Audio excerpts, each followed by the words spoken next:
Well, greetings to everybody that is on this Astro Tribe's wavelength. Every year, well,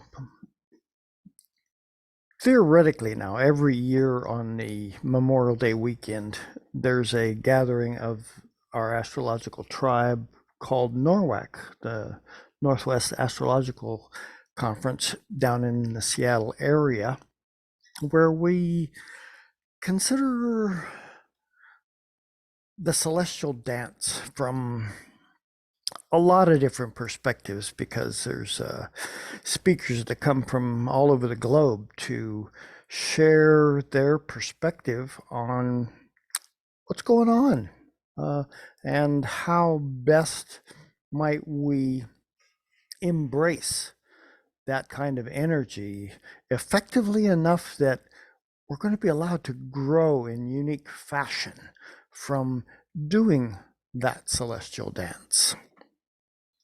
I chose this particular image from behind me as a reflection of we'll call it the Norwakian type dance moves that were underway.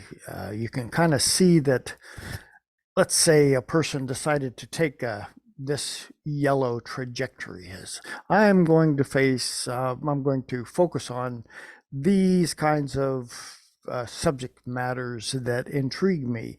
And yet, all along the way, someone might say, oh, I was just at this gathering where we were considering something, and, it's just enough of a insightful consideration that you decide to go back along that same path and say, what is going on that other path that might be intriguing to me? And next thing you know, you're on this other path. And then, oh, someone else comes along and says, and then, you follow this other path. Norwalk is like that. The options for all the different venues that are potential, or what shall we say, focus lines that are being shared. And so I took all day yesterday, Monday, the day that I got home from Norwalk, to, decompress from, just we'll call it the intensity, if you will, of walking so many varied paths of considerations. And it's an experience that, for some can take, a long time to walk out the other end of effectively enough to say, not just, wow, that was a hoot, but more along the lines of the integration process of any of the particular venues that happen to have tickled our ears and imaginations as being something that, I want to look a little deeper into that. And so, since I've been doing astrology since 1969, I've followed a lot of these trajectories for many, many, many years. And it takes me a little less time to do the decompression than new people. And I use new people very particularly because I'd say we had probably 50% of the people that were there for this particular Norwalk are new Norwakians. It's their first time ever to do this Norwalk dance. And that doesn't necessarily mean that they haven't, tickled the fibers of astrology in whatever fashion was required for them. But it's sort of a welcome aboard kind of thing to recognize that this is a vast topic. And, it touches every aspect, if you really want to think about it, of our lives in very unique fashion.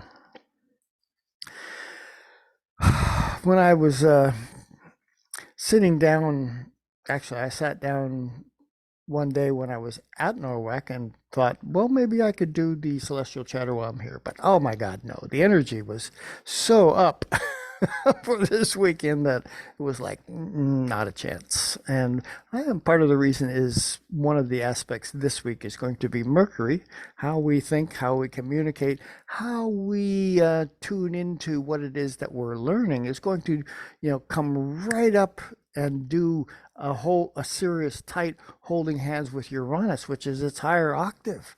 And Uranus, people could say, well, it's lightning, it's thunder, it's that rumbling volcanic, earth-shaking kind of energy, and they wouldn't be that far off. It's true. Those are aspects of Uranus, but Uranus is it's also considered the great awakener. And, you know, people go, oh, great awakener. How does that relate to volcanoes and thunder and earthquakes and all that kind of stuff? The how of what it is as tools that Uranus uses to awaken us have those capacities. Sometimes we need some serious shaking to be,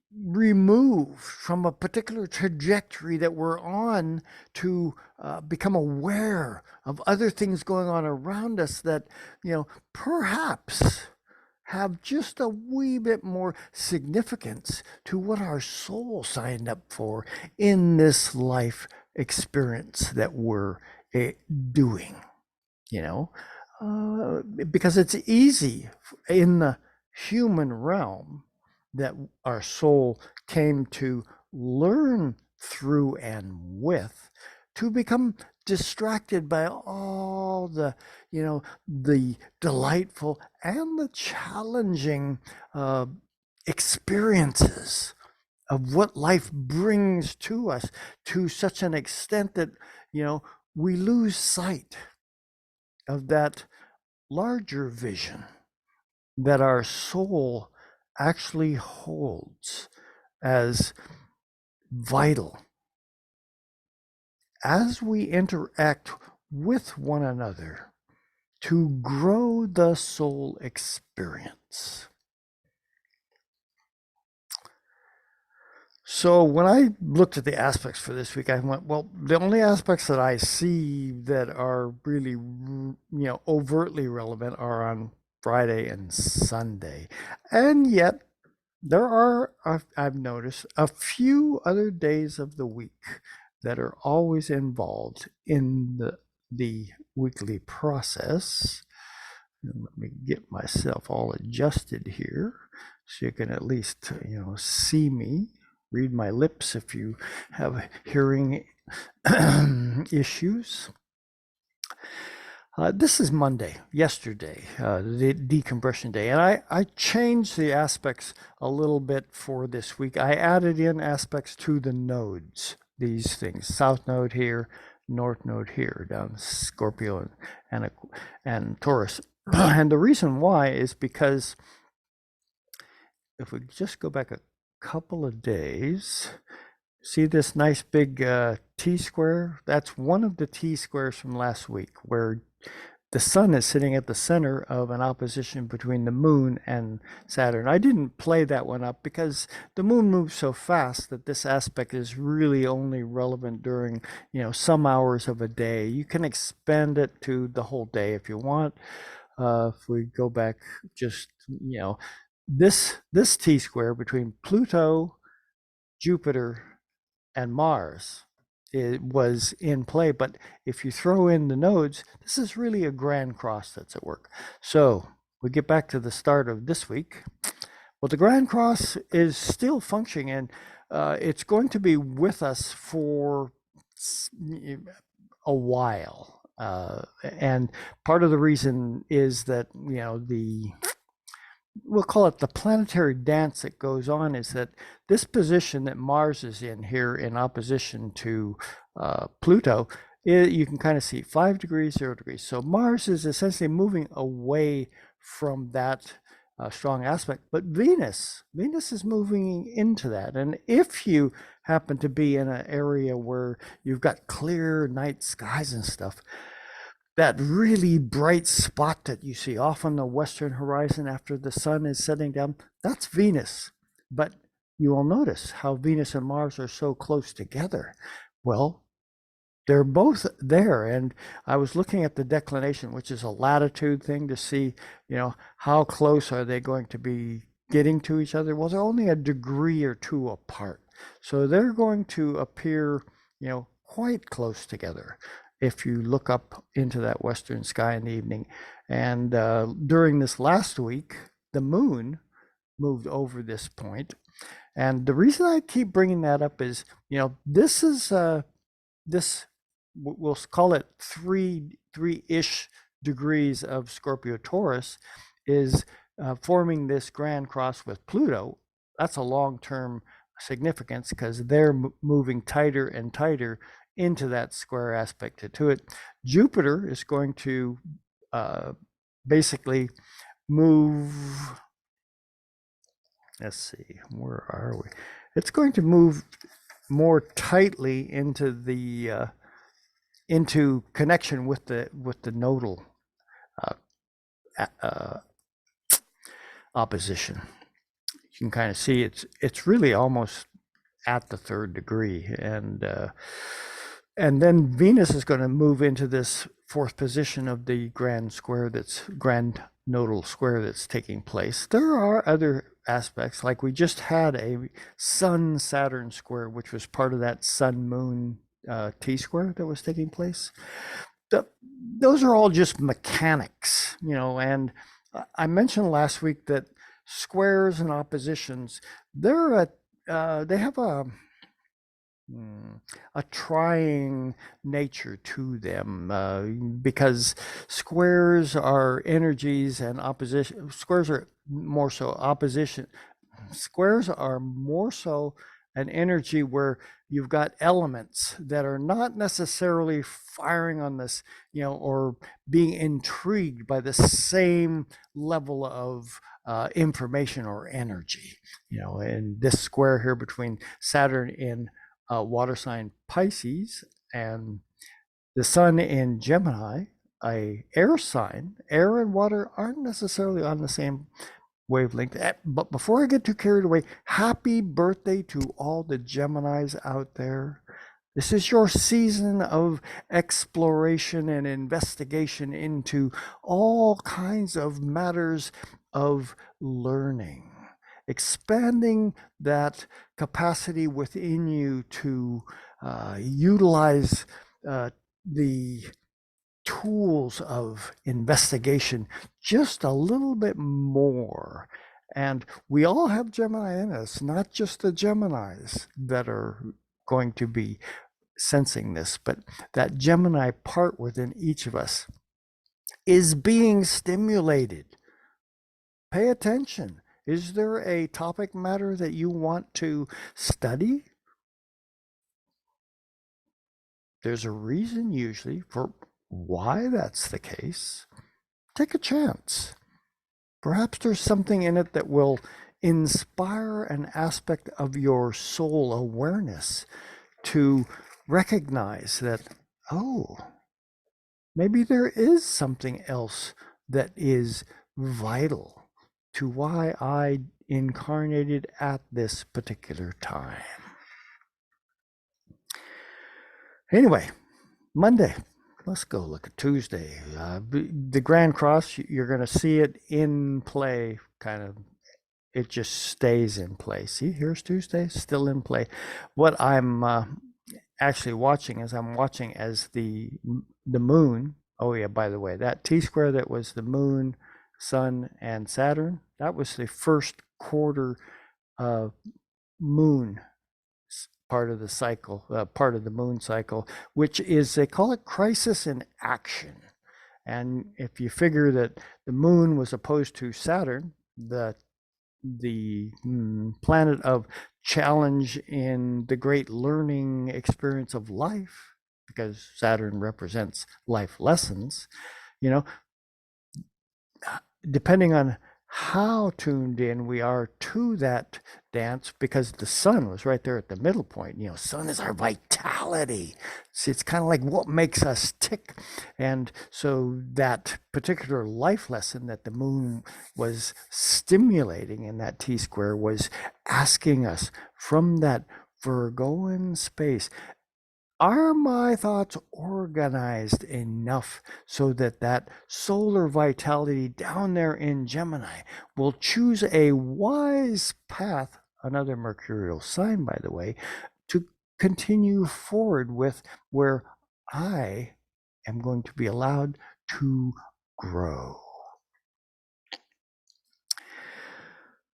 Anyway, we still, this square aspect, even though it's beginning to wane between the sun and Saturn, the sun, it packs a wallop. It's the center part of our whole celestial system, and carries some weight with it. So the vitality factor of our mercurial lessons down here in Gemini says, are you paying close enough attention to the lesson plan that you're not being distracted by things that,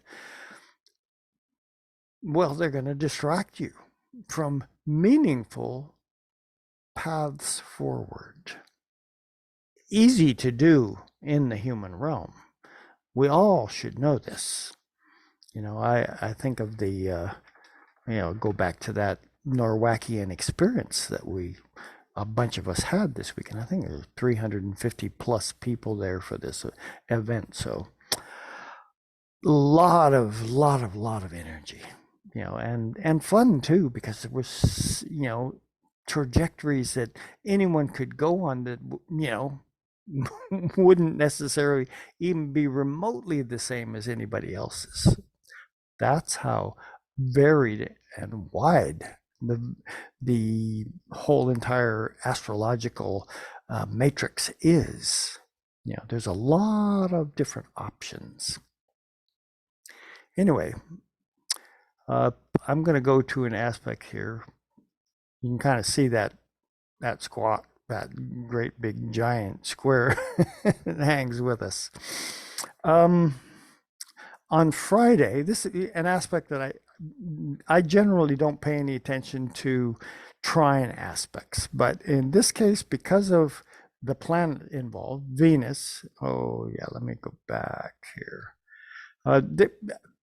Actually, I don't even need to go back. I'll just spell it out. Venus, the planet of that connection we have to others. It's our artistic side. It's also the ruling planet for Taurus, the sign we have just been through, and which, by the way, there are still, Jupiter, Mercury, and Uranus are still in Taurus. So there are Taurian things all right now that are, asking us, are you paying attention? And I already brought up that Mercury conjunct Uranus, which is going to happen on Sunday this week. Pay attention. Is your world being shaken enough that you're going to be able to, effectively take a new trajectory? Anyway, on Friday, we have Venus, the inspiration to be artistic, the inspiration to engage with others, moves into a trine aspect. See this nice big blue trine here? It's grand trine, if you really think about it, because the moon is also tickling this. The moon is, moving toward perfecting that trine between Venus and Uranus and Neptune. Neptune, unlimited creative imagination, illusion, the ability to get lost. And Neptune's in a sign that it has a very strong affinity to Pisces, which, at one level could be an overt distraction from what it is that you signed up for in this particular incarnation. At another level, it's a doorway opening into, how effectively am I going to use my creative imagination to dream up processes or aspects of experience that are going to enhance what it is that I, as a soul being, we as soul beings, came into this earth plane to investigate. Trine's an aspect. These are, water elements at work. And the water elements, water, if I wanted to put one word to the water element, it would be connection.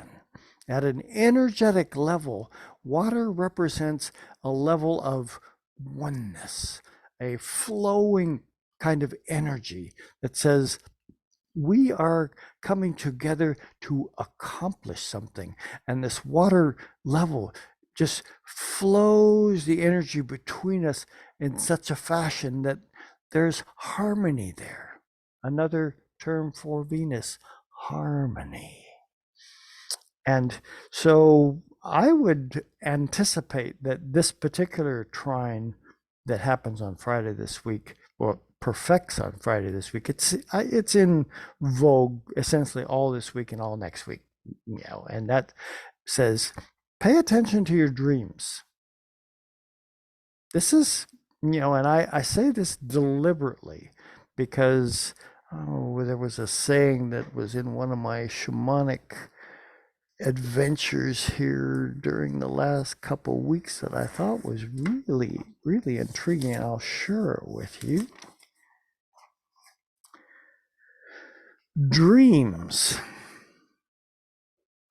are the news a soul brings us when it returns from a journey.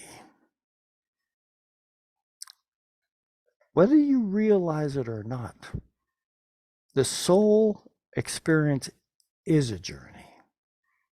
And the dreamscape has the potential of giving us insights into factors of soul growth that are very relevant to us. This is why we have these particular dreams. Pay attention. Use a journal if you want. Write them down. And then periodically, it doesn't have to be very often, because I know I do dream journals. If some dream moves me to such an extent that I have to get up in the night and write it down, I will do that, because, the soul obviously wants to get my attention. And for what reasons?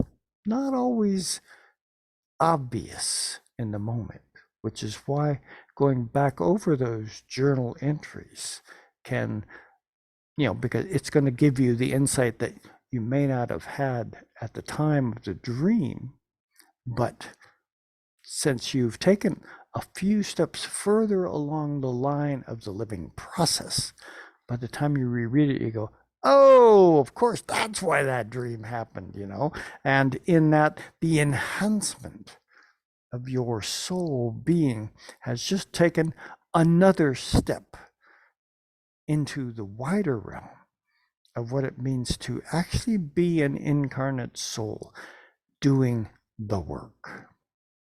What do you mean there's work? Don't be lazy. You have to apply your energy, which is work is applied energy, into something in order to expand the parameters of your tent, so to speak. And don't forget, this means engaging with other people, other souls, also on the adventure of life, as we compare notes one with another to embrace the vitality that we bring to one another to share in this life process.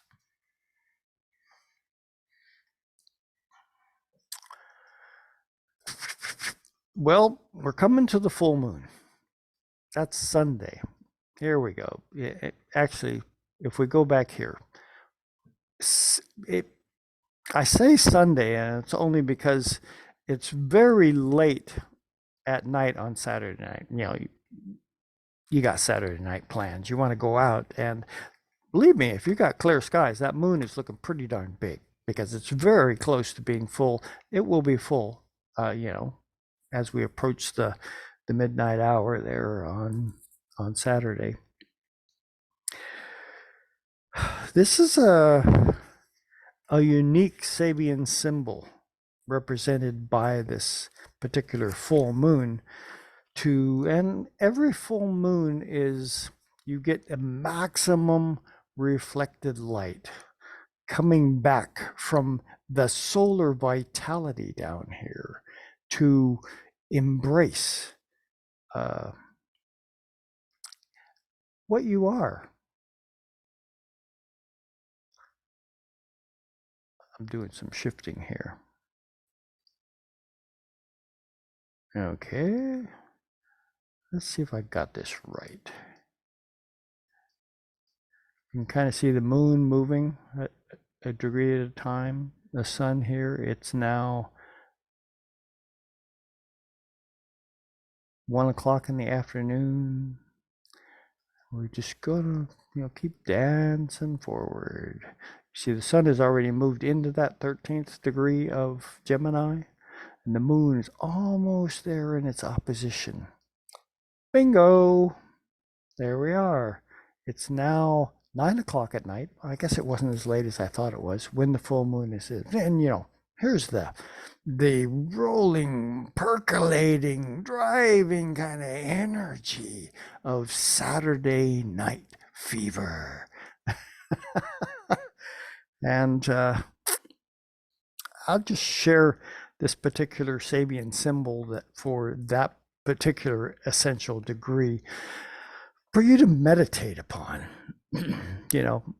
Not everything is meant to be the wild and crazy, drunken stupor of escapism, which often plays a big part in the weekend adventures. Adventures isn't really the term I would put to the process of being wiped out of your mind or, distant from your consciousness, because the adventure aspect is really something much more exhilarating and specific and requires, a consciousness that is present, not escaped from.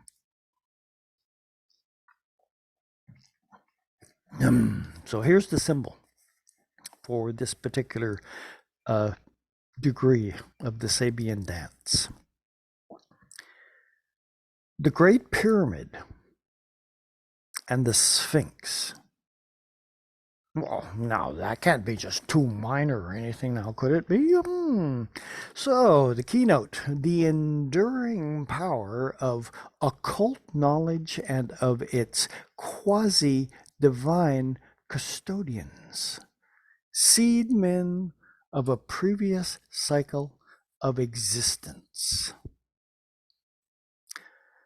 And further, it reads, the belief in an original tradition based on the perfect knowledge of the archetypal principles and forms which underline all manifestations of life on this earth, and in parentheses, and by extension in the cosmos, close parentheses, is deeply rooted in man's consciousness.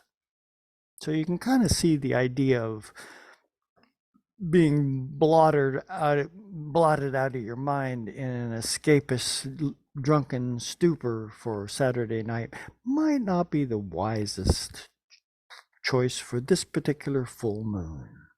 So the Great Pyramid and the Sphinx are witness to such a tradition, especially for the Western world. The symbol implies that such an archetypal knowledge remains the foundation upon which men's minds can still build solid and valid formulations as new evolutionary development are pending. This fourth stage symbol suggests that the occult knowledge and the traditional process of acquiring it is still available, and that by accepting their principles, modern man can best meet the challenges of our present world crisis. The symbol, interpreted from a personal point of view, points to the greatness of a soul's past achievements and the value of trying to revoke this past. What is revealed is the power of spiritual ancestry.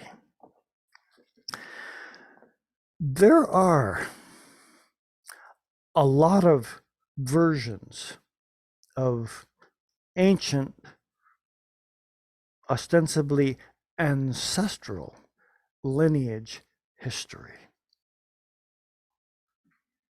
The one that I have been intrigued to tune into recently speaks more from the perspective of the Lemurian time frame, which may seem ironic, but supersedes those pyramidal epochs that happened much, much later in the development of man on this planet. But this symbol, just the energetic representation of the enormity, and I have lived in Egypt. I've been to the pyramids many times as a younger child, growing up, ridden the camels by them, run across the desert, playing hide and seek during games of adventure.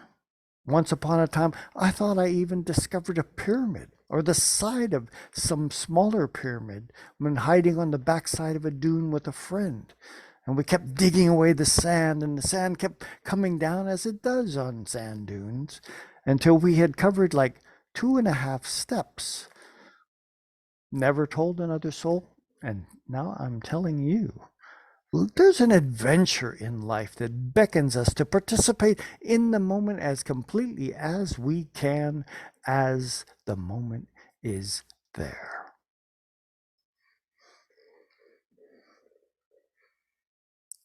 So the astrology dance, something I've been on for a long time, is being brought to you this week so that you can contemplate